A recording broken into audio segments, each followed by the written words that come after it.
Hey everybody, in this video I'm going to be talking about colonics and enemas and how, why, and when you should be taking them, and then I'll just kind of show you how I do them, my little setup, and what I do when I'm doing enemas. So why should you do an enema? And I'm going to put it to you guys the same way that I heard it. When I first heard about enemas and colonics, it was from a raw vegan named Marcus Rothkranz, and he was kind of like my idol when I first got into raw foods. He was the person I was following the most, and he just really inspired me, and he talked a lot about enemas and why and how he does enemas, and I'm going to put it to you the same way that he said it. And he said, think of your colon as like a trash can, but without the trash lining. No plastic lining, it's just the trash can.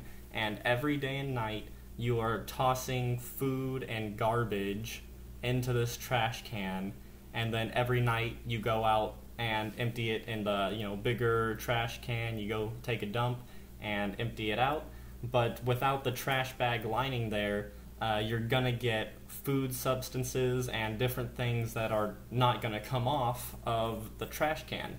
It's gonna be stuck there, and it's gonna sit there, and you're doing that day in and day out, never washing it. And now think about doing that your whole life. For me, it would have been like 20 years. 20 years of tossing garbage and rotten food into this trash can and never cleaning it out, other than going out every night to dump it out. But all that crappy residue is going to build up, all that slime and sludge, the bacteria build up. It's going to thicken and harden and putrefy and build up. For me, for 20 years. For some of you guys, it's more like 30, 40, and 50 years. Imagine, 30 years of just crud buildup, never getting washed out. And so that's basically how he described our colon. That's basically the same thing that we're doing to our colons. We're putting bad foods that are sticking, meat, starches, grains, and just all around processed foods that are not getting digested, they're not getting assimilated, and they're sticky substances, and they rot quickly and stick to the colon wall, so they're sitting there for years. Some people have food substances inside of their intestines that have been sitting there since childhood. That is why you should be doing colonics, at least before you get into raw foods. If you're just on the SAD diet, the standard American diet, then it's a very good idea, in my opinion. Probably the best idea to get started with it is to do some type of colonics, like an enema. You can wash out these food substances that are clinging to your intestinal tract. It's like finally, after 20 years of garbage buildup and thickening and putrefying and bacteria buildup, finally taking a power hose to that trash can and finally washing it out for the first time. So not only are you going to feel lighter, and it's going to make you feel clean, you're going to be able to think more clearly. Having all that garbage stuck in your intestines inside of you is weighing you down on a lot of different levels. It's blocking your mental clarity. You're not able to absorb nutrition as well.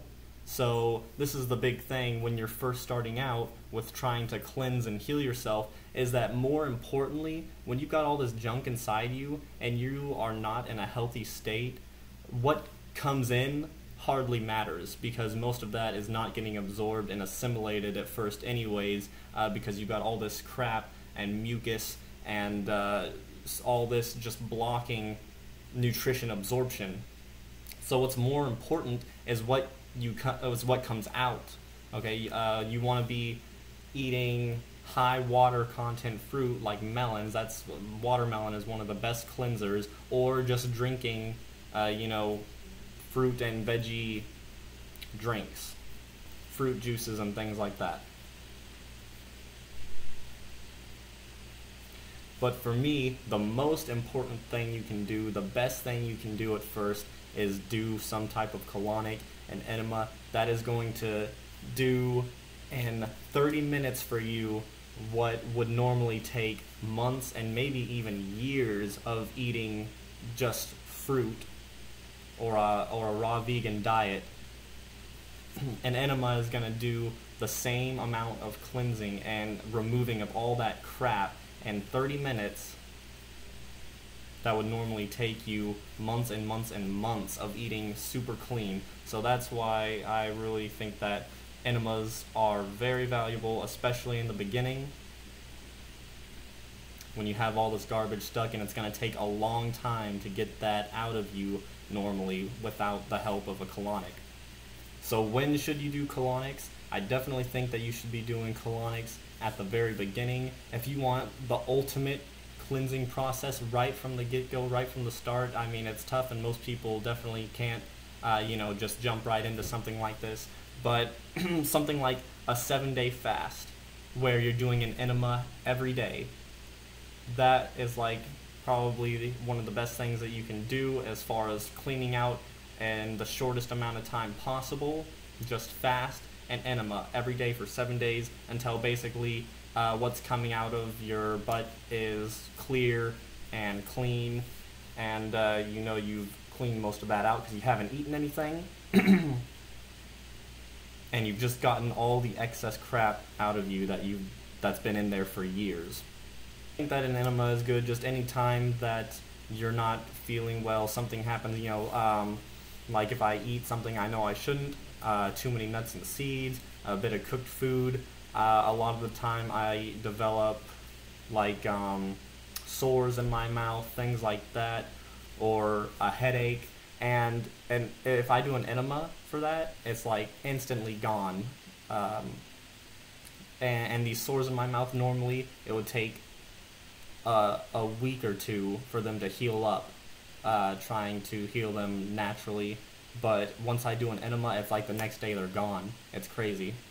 And every part of your body, Hippocrates said all disease starts in the gut. So cleaning out the gut is one of the best ways to heal yourself, and you can do that by eating a clean diet, fruits, and maybe some green juices, colonics. So once you've initially gotten started and you're starting to eat cleaner, and then I'd say once you've sustained your diet for a while and you're raw vegan and you're pretty clean, you don't really have to do so many enemas. I recommend quite a few enemas in the beginning just to initially get all the junk out of you. But if you're eating clean, especially if you're more fruitarian and you're just eating a lot of fruits, I don't really see a need to do colonics very often. Just maybe if you're not feeling very well, there might be something going on in the gut that you could clean out really quickly and then just heal that. But after 6 months or a year on the diet or so, and you're going strong and you're clean, if you want to, I'd say a colonic every 6 months to a year would probably be good. Or you don't even have to do them if you don't want to after a certain point and you're eating really clean. Maybe you just do them whenever you eat something you shouldn't have and you start to not feel as good as you should. But in the beginning, super, super important. Okay, so now I'm just going to take you guys up to the bathroom and show you exactly how I do my colonics and give you guys an idea of what you can do for them and the best way to detach all that crud from your intestines. Alright guys, so here in the bathroom, this here is your standard home enema kit. You can pick them up usually at a pharmacy or probably Walmart. They're probably anywhere from 10 to 20 bucks usually. I think I paid $15 for this. So it's super cheap and it's something you can use over and over again, and that's why I enjoy it more than, say, going to a professional for a colonic. If you're uncomfortable with doing your own home enema, then definitely go see a professional. It's going to be more comfortable getting it professionally done. And if you're just a little squeamish and don't want to do this on your own, then I would spend the money to do a few professional colonics. But to me, this is just easy, simple, and cheap, and gets the job done. So this is the bag. You just fill it with water. Some people do coffee enemas, and I haven't tried one of those yet. I would think that would be, I don't know, I wouldn't think that would be too healthy to have coffee in your colon, and there's a specific reason people do coffee enemas. I don't know exactly what it is, but some kind of reaction happens in your colon, and I think it just helps to remove that much more stuff. But I personally just use water. So you'll just unscrew the top here. It's got the bag and the hose. The bag, you just fill it up with water through there, and then you'll screw on the hose. And it's got a little hook, and I just hook it up onto the shower like this, and then you got your hose. And so this is it. I use olive oil personally. You might use coconut oil. I just don't have any coconut oil, and so I just use olive oil to lubricate this part. And then this here is the clip that regulates the flow of the water. So you just open it up and the water starts to flow, and then you close it if you want the water to stop flowing. And so when you first put the water in the bag, you're going to want to, once you filled it up, you're going to want to let the water flow down just for a few seconds, because there's going to be little air pockets in the tube, and you don't want those air pockets once you've inserted it. So you want to just make sure all the air is out and that the water is just flowing nice and smooth. And then once you've got it lubricated, then let's see here, I can get a good, maybe I can't switch the camera. Okay, well then, basically, I just get in the tub, and I'll just lay down with, butt up, head down. Usually I'll have a towel, and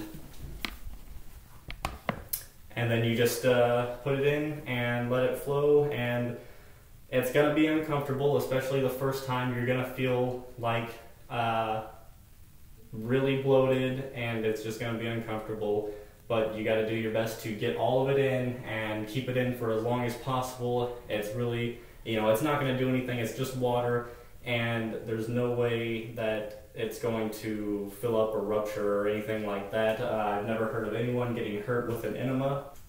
And then once I've got all the water in the colon, then usually I will, in the tub, I'll lay on my back for a little bit, maybe a couple minutes, then I'll turn to my side for a couple minutes, then I'll turn to the other side, and then, I'll even just kind of do whatever you can to shake the water up and get it everywhere in the colon, so that way you can get that grime and crud off of the colon wall and loosen it up, so that way you can excrete it. I do, you can jump up and down, move side to side, and I even do like some stretches and things like that. And actually Marcus Rothkranz, he has one of those inverter things where you can hang upside down, and he talks about how when he does his enemas, he'll get on the little inverter or whatever that thing's called, and he'll just hang upside down for a little bit, maybe shake around, and that'll just make sure that there's water getting all through your colon, and it's getting everywhere, so that way you can loosen up and excrete as much of the junk as possible throughout your body. And then once you've had it inside you for about as long as you can handle it, usually for me, I'd say I probably keep in for 10 to 15 minutes. If you can go longer, then the longer the better. And then you'll just get on the toilet and let it all come out. And if it's your first time, there's going to be a lot, way more than you think. It's crazy how much is going to come out of you, and it's going to come out in like different waves. Okay, so a lot of it's going to come out at one time, and then it's going to kind of stop. And then all of a sudden more is going to flush out all at once, and you're probably going to get 5 to 7 different waves of crap coming out of you when you first do this. And so just be ready for that. And if you think you're done, you're most likely not. So just, you know, be ready to spend probably an hour at least in here doing the enema and excreting everything, because you definitely want to make sure that you got it all out. And one more quick thing about, well, just pooping in general. It's not natural. A lot of you guys may already know this. It's not natural to sit on a toilet and poop. It's not the angle we're supposed to be at when we're in a pooping position. We're supposed to be squatting, and the reason for that is when you sit on a toilet, your intestines are sort of kinked, and when you're in a squatting position, it unkinks your intestine so that way the crap can come out of you more smoothly. It sort of just opens it up and unkinks it so that way everything can flow out of you properly. But when you sit on a toilet, that is kinked, and it can stop some of the excretions from coming out. So what I do now when I'm on the toilet, I've been doing this for probably over a year now, and there's other things that you can use. You don't have to do this, but I mean, what I do is I just get on top of the toilet and squat down like this. I just put my feet on the toilet, and I mean, I do this at public restrooms and everywhere I go to use the toilet now, and that's just the best way to do it. And if you can't do this or you're uncomfortable with it, you know, I've seen stuff like the squatty potty. I don't know exactly how well it works. I've never used it, but something like that would probably be a really good tool to have when you're using the restroom. It's just like a little stool, and it helps get you in that squatting position without having to get your feet on the toilet. So I recommend trying that out if you're uncomfortable doing this. So I think that about wraps it up. Thank you guys so much for watching. If you have any questions or just general comments, please comment below. If you like the video, give it a thumbs up, and subscribe if you like the content that I'm putting out. Thank you guys so much.